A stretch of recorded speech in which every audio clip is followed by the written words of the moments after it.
Welcome back to Bred to Win.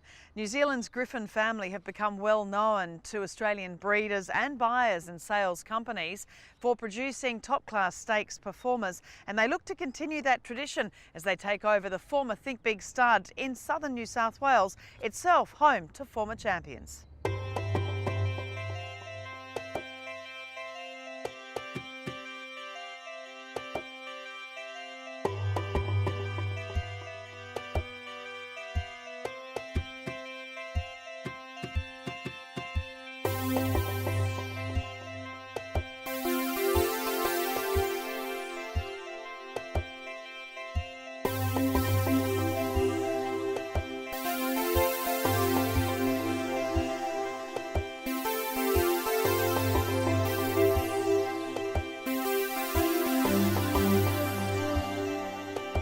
Property, you know, it's obviously a bit dry. We've had a dry winter, but it's looking really, really good, and the horses look superb.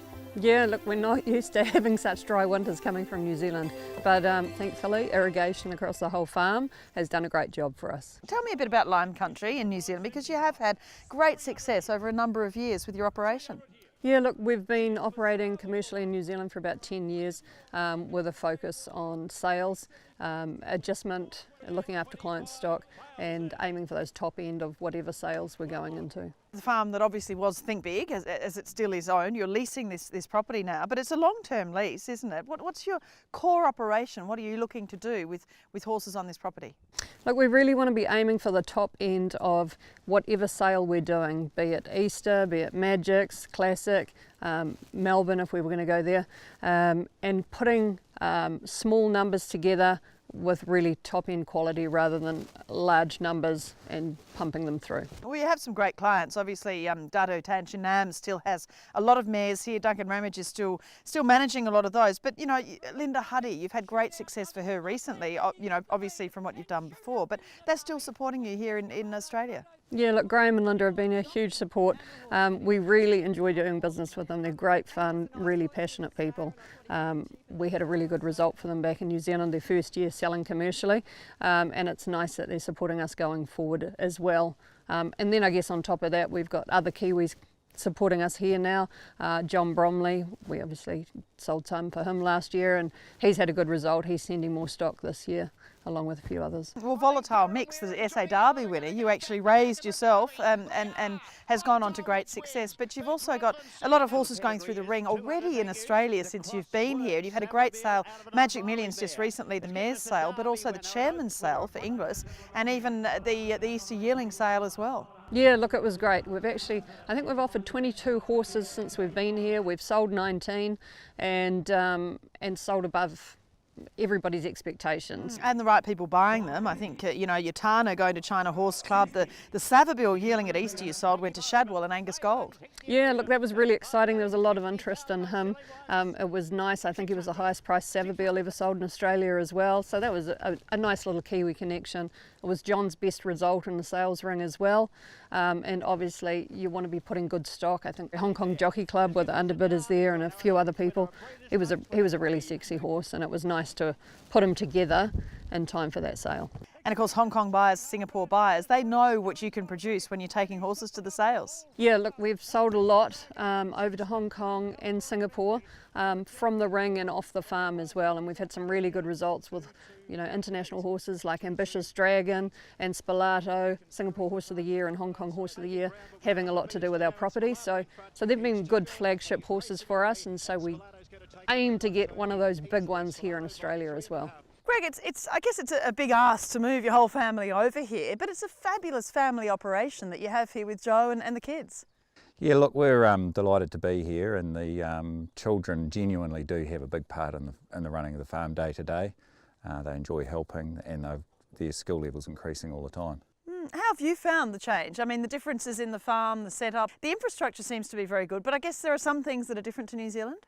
Yeah, look, one of the things we actually liked about this place when we first saw it was we thought it was a good fit for our farming style. Reasonable grass growth all year round and good reliable rainfall. But the way the farm's been set up, you can tell it's been set up by true horsemen, and the infrastructure is very, very good, but it's also laid out in a way that makes it easy to use. Well, it's a beautiful bunch of beautifully grown out weanlings already, even at this time of the year. The fella who's just moved away, he'll come back I'm sure, he's a beautifully related horse, isn't he? And of course it's a great old family. Yeah, look, he's a first foal by not a single doubt out of a young mare, Irish Pipe Dream. She's a half sister to Rain Drum and Snitzel Spirit. It's obviously the family of Thorn Park and Bentley Biscuit. This fella here? And this guy here is a Dreamer Head Colt out of Silver Tiara. And look, we're really pleased with him. Her first foal is Morpheville Guineas winner, Silvera.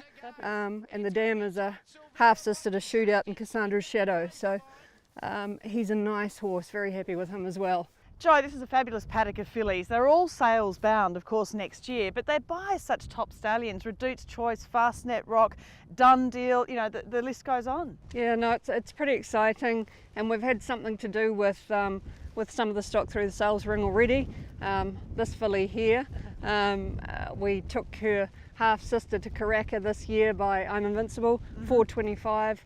Really lovely filly, and I like this filly a lot, Hinchinbrook filly.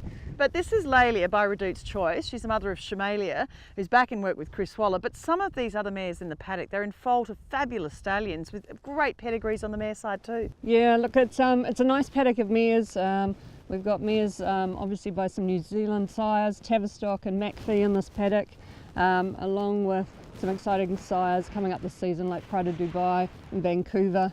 Rather than trying to meet the needs of many, when we have smaller numbers of clients with a larger pool of horses per client, we're able to give them really good individual service, and we can keep the quality on the farm up and not put the farm under pressure. And I think that's one of the really cool things about having a specialist broodmare and yearling farm as well. You're not under pressure to fill the farm with numbers and having a whole lot of stock come through.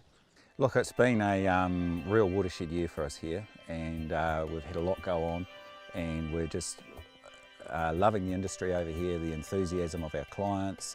We've had some new clients come on to the farm, plus existing clients, and the stock is definitely of another level. We definitely feel the staff are obviously a huge, important part of the business, and as we try to get the best quality of stock, you need the best quality of staff. We want the best quality of clients we can, and then we want to provide back to our staff as well as employers and to our clients the best quality of care.